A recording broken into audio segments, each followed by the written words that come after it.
गुड्डू राज mix किया अपने DJ Guddu राज recording studio Khagaria.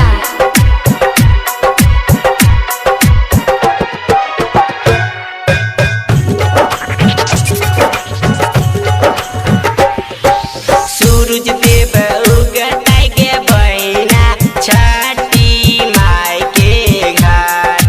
सूरज देव उगताई के बहिना छठी माई के घाट।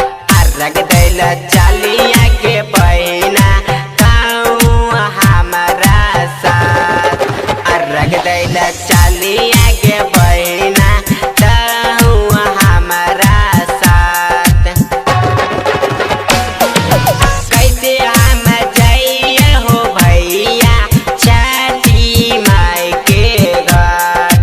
कैसे हम जाइए हो भैया छठी माई के घाट। 4 बजे भोरवा हो भैया पानी लगे बड़ी ठार। 4 बजे भोरवा हो भैया पानी लगे बड़ी ठार।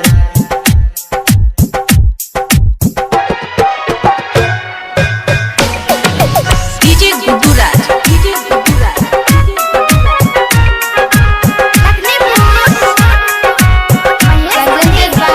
रिकॉर्डिंग स्टूडियो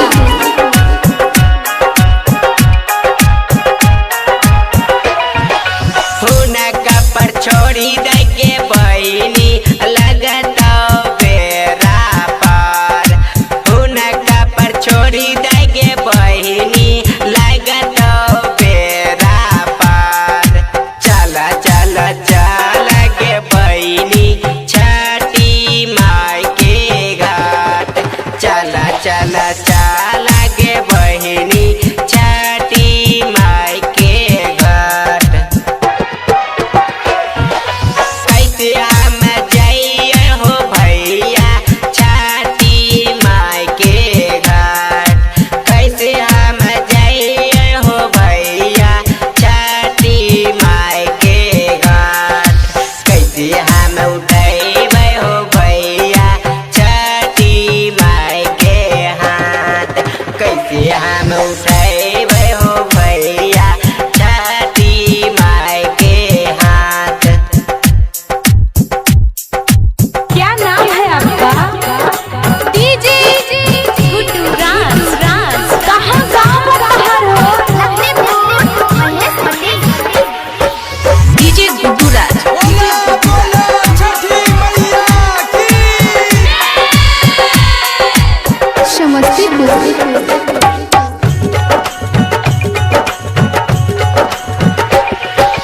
हाथवा उठैया के बहिना पान सुपारी साथ। हाथवा उठैया के बहिना पान सुपारी साथ। चला चला चला के बहिना पी के प्रियंशु के साथ। चला चला चला के बहिना पी के प्रियंशु के साथ। सूरज देव उगताई के बहिना छठी माई के घाट।